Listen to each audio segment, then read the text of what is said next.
Nice to be back. I've gotten to do a few webinars with Shingo and in the Shingo series, and they've been enjoyable for me. It's always a bit of a challenge to kind of take a topic and make sure you're pulling out the essence, or at least a theme that you can fit into 20 minutes. And looking at the list, I know there's some of you out there who already know me, and the thought that I would keep my talk down to 20 minutes, you already know that there's a challenge to it for me.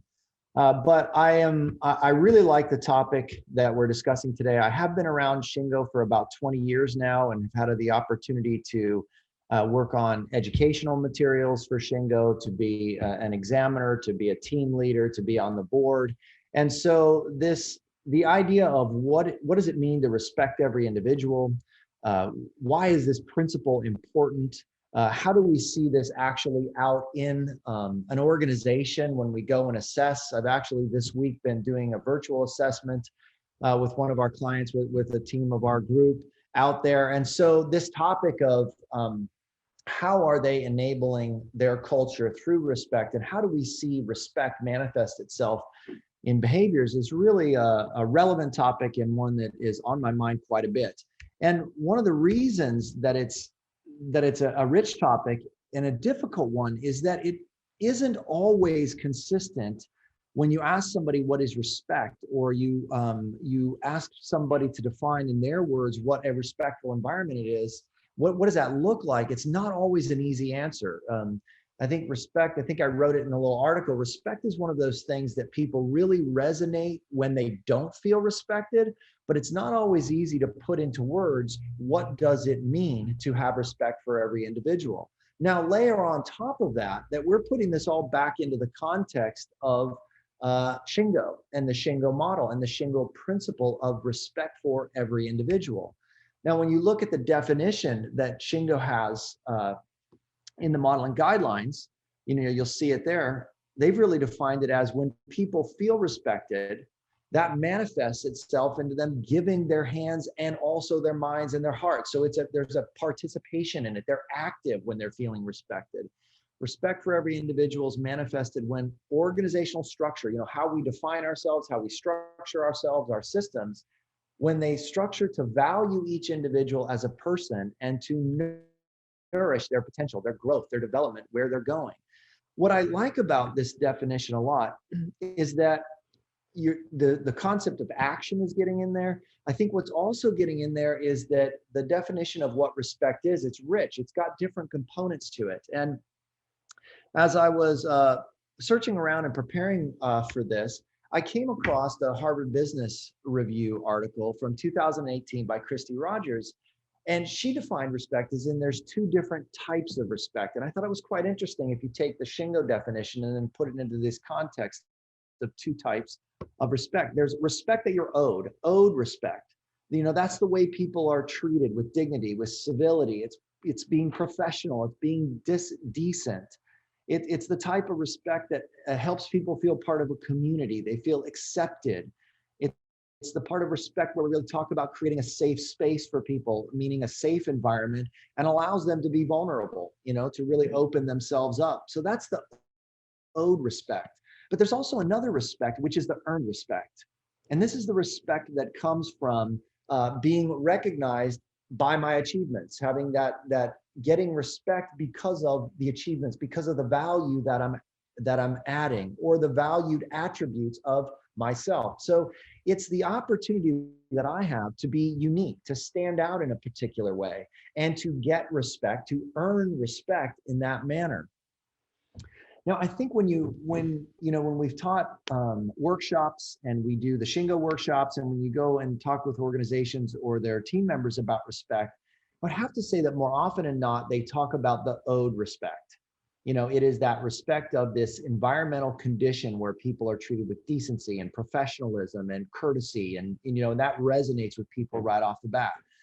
But what I really wanted to talk about today is really focus a little bit more on the earned respect. It's that how do we create an environment, or how could we create an environment where I can be valued for my achievements, where I can stand out in the way that I've contributed, in my gifts, and what I bring to the organization and what I bring to my work. And so To do that then, since we've only got a limited amount of time, I wanted to take this concept of earned respect and connect it with the importance of Kaizen. You know, Kaizen as in continuous improvement. You could think of it as your Kaizen system. And Kaizen itself, a little bit like respect probably, can have some different connotations. But what I like is in the continuous improvement course of Shingo, they have a great video of Masaki Imai, and he is really talking about his definition of Kaizen and how it's evolved and what it means to him. And he mentions in that video that Kaizen to him is this spirit of improving, but it's everyone, everywhere, every day. It's this idea that it is not overtly big, is that it is not, that it is about project-based, it's not about big breakthrough innovation. It's about each and every person having the opportunity in the organization, no matter what department, no matter what area they're in, every single day to see an opportunity to make something incrementally better, and then have an opportunity to take action and do something about it. So when we talk about Kaizen today, I want us to really, I'm focused on that aspect of it. That the aspect of the purpose and the power of creating a system and enabling people to see something, say something, and do something about it each and every day. Now, the difficulty that you run into sometimes is that I think, and I still see it in organizations where I think you generally have an accepted understanding that we should value opinions, we should get people involved in what they're in their work and improving their work. But I would have to say that in my experience, if I'm honest, project based Kaizen, belt system Kaizen and certification, project managed improvements are still given in a lot of cases higher precedence in terms of the importance that they play in an organization versus just individually asking everyone every day, what do you see today that could help us get a little bit better than we were yesterday? And back in Alan Robinson, back in, I want to say, The Power of the Idea-Driven Organization, he's got that book, or Ideas Are Free, but I think it's the first one. He brought up this case, and this case was about Coca-Cola in 2006 mandating Six Sigma in all its plants around the world. And what they had as an opportunity when they did that is they really wanted to measure and gauge, you know, the benefit to them from the Six Sigma programs relative to the idea system that they had, this daily Kaizen system they were putting together, and they had out in the plants as well. And this had really nothing to do so much with Six Sigma itself as a methodology. It was more around this idea that if we have a project-based, an internal expert-based approach to organizing and driving improvements versus just also seeing head-to-head how Kaizen on an individual level, a daily basis would work. This is a ratio that he found that was quite startling that Coke found, is that really from their black belt and their green belt projects, they generated 2 million over the next year in benefit, while the idea system itself generated 9 million. And if you read a little bit or have some opportunity to look at Dr. Robinson's work, you'll see that that 80-20 split of 20% of the benefit from Kaizen coming from more of that project structured big picture thinking, where 80% of the potential coming from really unlocking and unleashing the power of people contributing each and every day, was pretty consistent organization to organization. So when we think about the power of Kaizen, we can think about it from this lens first, which is to say, if you are really interested as a leader and you understand that my role is to get results for the organization, to really help the organization each and every day reach its potential, then I need to tap into this 80%. I need to tap into this power of people giving their hearts and their minds in addition to their hands and their feet, and putting that energy and putting that motivation to this continuous improvement. Now, but there's another side to Kaizen. This is where it stops in most organizations. And there's this other side of Kaizen, or the real purpose of Kaizen. And this comes from a different source. This came from Yabe-san, who is the former chairman of TESE. I've spent the last year finishing up a book where I got contributions from him on just the work that he did at TESE and what it means to be a leader. And the first time I met him, when he talked about the power of Kaizen, He talked about it from the standpoint of transforming the organization, which was incredibly important, transforming Tesse in a turnaround situation. But he talked about the real purpose of it, that the real purpose was not just the savings and the efficiencies and everything else, but the real purpose of Kaizen was to create a bond between the company and people, was to create an environment where people would take on new challenges, seek a sense of achievement, where they could exercise their ingenuity and their knowledge proactively. Of course, bring ease and accuracy to their work, through the improvements themselves, but that the purpose of Kaizen was to be able to share pleasure and happiness with customers. And most importantly, was to create an environment where someone could take pride in one's work. Now, if we think back to that earned and owed and earned respect, we start to see key words in Yabe's definition of the purpose of Kaizen. I think that ties really well into that, but also ties back into the Shingo definition. That if we're really creating an effective Kaizen environment, if we are using our system of Kaizen effectively, we're not just focused on the cost savings or the dollars that are coming back, the results we're getting from process improvements, but is the Kaizen system creating a bond between its people and the company? Are people able to exercise knowledge proactively? Do they take pride in their work and in their accomplishments? Do they get a sense of achievement? Are they having an opportunity to show that they are unique and that they are bringing value to the organization, thereby reinforcing their opportunity to get earned respect? Earned respect. So, today we only have a little bit of time, and these may be concepts you're wrestling with, or I wrestle with all the time. But what I want to put forth to you is not just the importance of Kaizen from the standpoint of organizational results, but the critical nature that Kaizen activities play in creating respect for every individual, in creating an enabled and engaged culture where not only do we provide a foundation where people feel safe, they're decent, we treat them very well, but that they also have an opportunity to shine. They also have an opportunity to legitimately show their uniqueness and get respect from the organization, from customers, from their coworkers, as an output of the Kaizen activities that they get to take part in. Okay.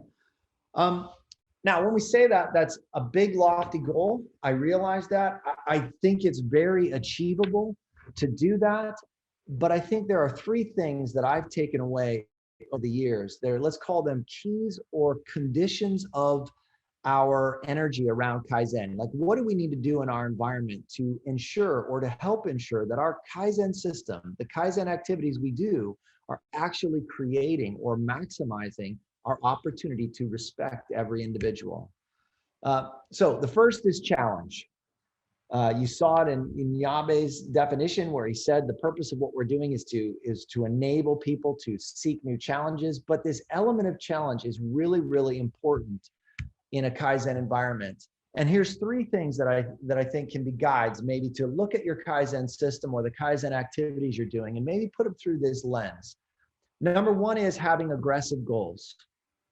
If everything's green, there's no challenge. If everything is status quo, there is no challenge. If everything is just follow the standard so that we don't have a deviation, there is no challenge. So you want to ensure that in order to really tap into that part of Kaizen, where I get that feeling of accomplishment, I have to have aggressive goals. I have to have something that has me shooting for things that are out of reach.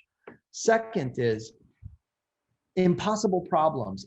Impossible problems sometimes can be around the goals, but really,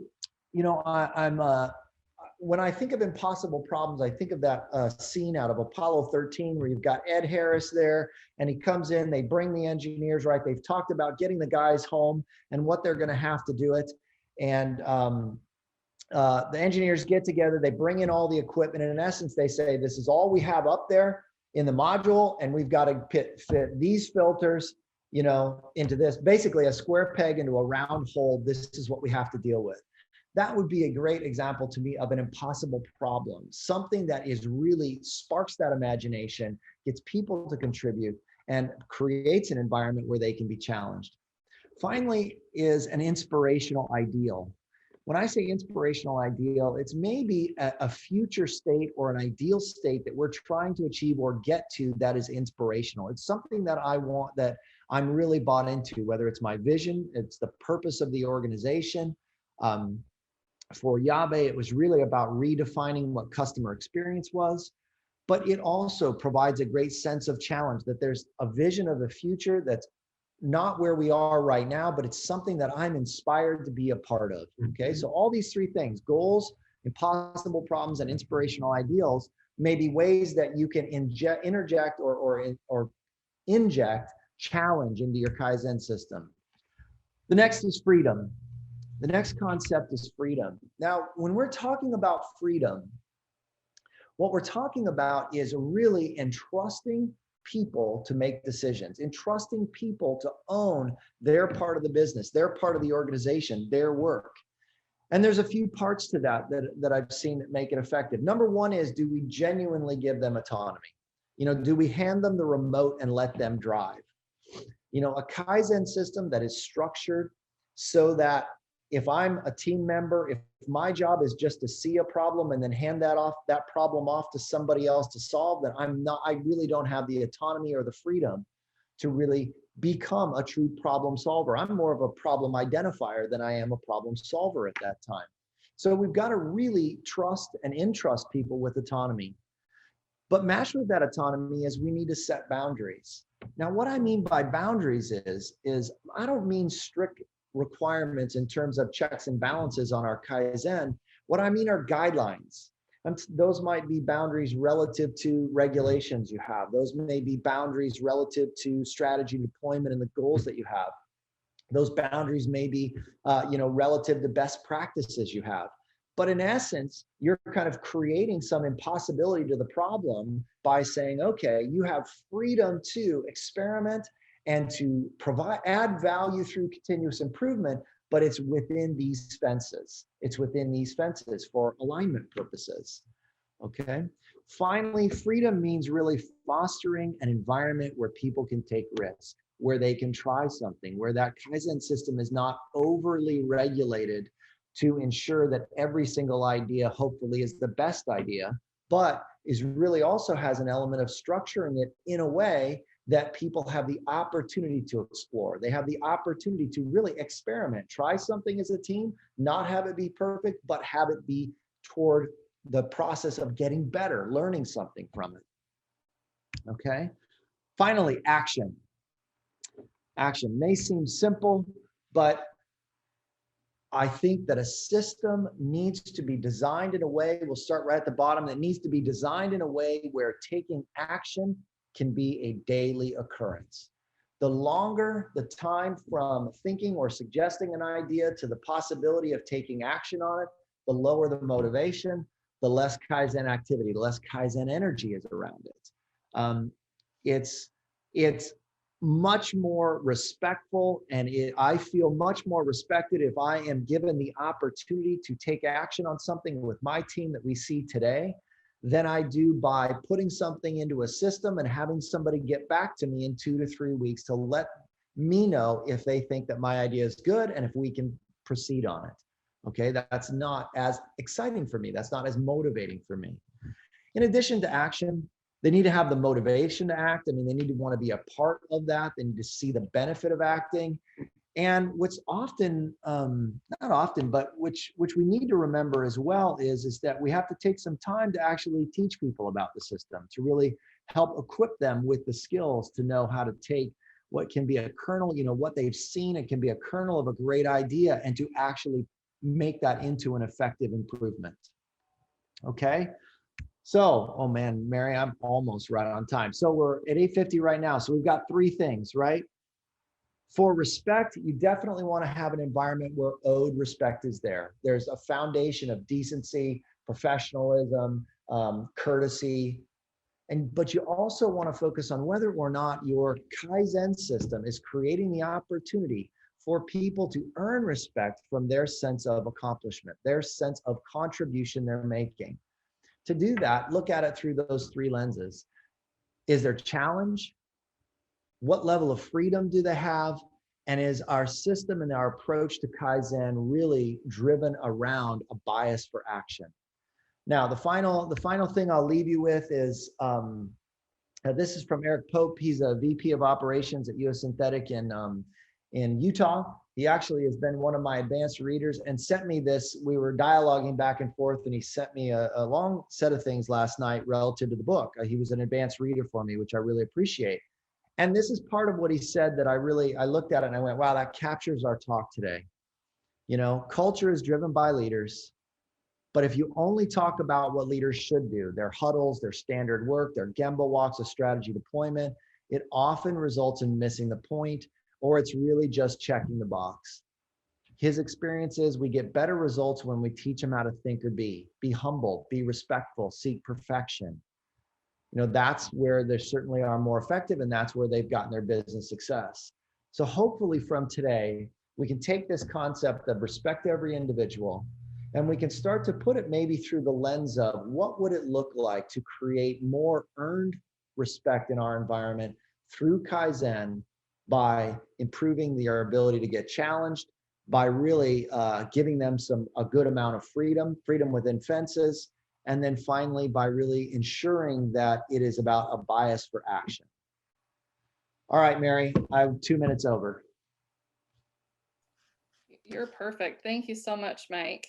We do have some questions if you want to open up the Q&A, or I'm happy to read those to you. All right. How long is this session for, please? It's almost over. That was an easy one. Am I in the wrong spot? It's on the Q&A. Oh, I'm like, wow, these are easy questions. Okay, perfect. Sorry. All right. Oh man, Devin, with the daily Kaizen system, what percentage of ideas should ideally be implemented by the team itself versus escalating to be approved, implemented? That's a really great question. I don't know that I have one specific answer to it. I know these are awful when you give these kind of answers, in that for the most part, we could almost push to have more of it done at the team level, but I think 80%. I shoot for 80% should be done at the team level.